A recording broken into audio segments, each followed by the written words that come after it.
Okay guys, it's a rainy, crappy day. I want to revisit this thing a little bit. I dug out a couple of Allen keys. Got the carbs mounted back up. Pulled off that disc for now. Missing a bolt, or missing the set screws for the clutches. I only have one, so I had to put that in there just to keep that on there. Also to walk off. I don't have the fine threaded bolts, the washers to put on here. So that's not the purpose of this. Just want to spray a little carb cleaner in here and see if they kick off. They've been sitting for so long. And maybe we'll rig up a tank. I wish I had a throttle. So I do have a double cable into one setup coming out as one cable. The last remaining cable will not make it up to the top. But the two into one pulled equally through this nice little gizmo is cool. So I figured I could come up out of here, come up under the seat, and then connect the front one to it. And I would equally be able to pull on these. So I gotta come up with something. I don't want all rigid gizmos. I'd rather flexible cable. So with that, I could drive it. So I couldn't drive it like this. So I'm sure I can get two pieces of string and pull them off to the side. But, you know, I did gear this thing for a little bit of power, if you guys remember. I didn't gear it for speed. I didn't gear it for going to a trail. If you remember, I did all the calculations and geared it for in between. So I had to compensate for the size of the tire. But there's plenty of power, so... cool. Okay. Try a little on the back one.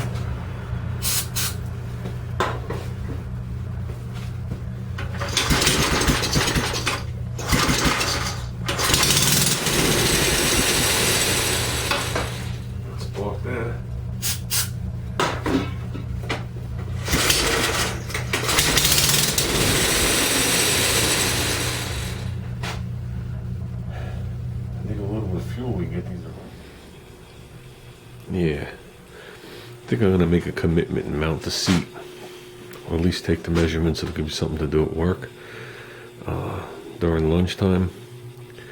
Because basically what's going to happen is we're going to do Junior's engine compartment and that project's going to go stale, other than components that are part, like all the suspension pieces, you know, and all the stuff that's off that has to be detailed. And that'll be done probably at work. I'll be sitting there doing that. But I'd like to make the commitment and mount that seat. So that was always a stumbling block. Okay, because I feel the handlebars lean back too far. That's where the problem to me lies. I'm not a small person, and I think the handlebars are leaning back too far at this point. To bring everybody up to speed, the neck on the frame was cut off and lowered down 1 inch. The bottom halves of the forks were lengthened 6 inches. The upper half of the handlebars were lengthened 6 inches. The foot pegs were widened, I think, 1.5 inches. The rear wheel was moved back, oh, I forgot, 4 and something inches, I think it is. It actually used to be inside the frame and up high, so we lowered it down and moved it back. We widened the frame. I think the frame's only widened 1 inch or 2 in the back to house what we have. Obviously we removed the motor plate that actually went on Junior's bike. I made my own motor plate for the twin motors, and obviously what you see. The mechanicals are done minus brakes. I have air filters for it. We have to do 2 exhausts on it. That's no big deal. I just want to be able to jump on it and ride it. Paint it some other time in life. But I've had the seat since we started the project. I like the seat. It was just always a issue of where to put it. So, and the issue to me isn't, I think that's a perfect spot. I just think the handlebars are leaning back too far. I think they have to be warmed right above the plate right there on my upper finger here, and just have a slight tilt forward. Now, these handlebars, the grips used to be left to right, if you guys remember. I leaned them back when I did the lengthening. I brought them back because they were straight, and I didn't care for that too much. But I think they have to be brought up, maybe from here to like here would be enough. It'll give more of an ape-hanger look rather than in my chest look. And originally I was going to put the seat up higher, and I thought about it, and I was like, what's the sense of that? I'd rather keep the seat down low and back. And wherever I sit, I want to be front of or on that axle, which is fine because I'm not going to sit on this. I'm going to sit like, my ass will be right there, and that'll be forward of it. Then that bolt right here, okay, which holds the bearing in, is where I can come up, make a nice sissy bar, come back, and in the sissy, underneath the seat, I'll run a bar across, and that's where we'll mount the back of the seat. We'll run a new bar up front, and that's where I'll mount the front of the seat. So, yeah. So we'll just make the sissy bar like black iron, not as thick as the frame. I'll come up with whatever width I want on the top. We'll try to be narrow. I remember marking this up a long time ago. And once I do that, then I'll do a tank and stuff to drive it. Because I tried driving this thing once sitting like this, and I just can't. I can't even reach down and do one engine and sit on this thing and move it. With the handlebars like that and no seat, you know, being so far forward, I'm just too big. So if I'm going to attempt to drive this thing and make it mobile, I have to have a place to sit.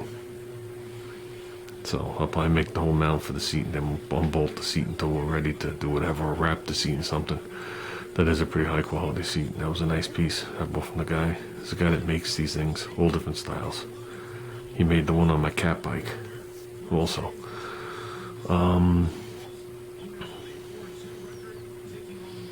So I did put a little time into it today. I don't have the T anymore with the fuel lines, or I'd run it. That's what I wanted to do. So carburetors aren't quite set right, but they're never the same height. It's deceiving when you look at it quick. These carburetors are leveled off and leveled off this way, and everything sits on an angle. So when you level off this carburetor and level off this carburetor, this engine's actually higher, so this carburetor will always sit higher than that one. So they're not in like a straight line across. It can't be because the motors aren't in a straight line. This motor would have to be raised and that one would have to be lowered. And I got two Clinton, I think they were, old school air filters. So they're going to stick out pretty far. They're pretty cool. And the exhaust, we're just going to come out of the head on a 90 and just come down with two headers pointing diagonal down to the ground. That's all we're doing. Something simple. Just keep it away from my leg. So, and maybe someday we'll paint it. So, as you guys know, I only stripped everywhere I welded or removed the bracket. That's why the majority of what you see still has paint on it. But areas like this have no paint from all the work. All the work down there and stuff like that. I did count it at 7.5 to 1 gear ratio.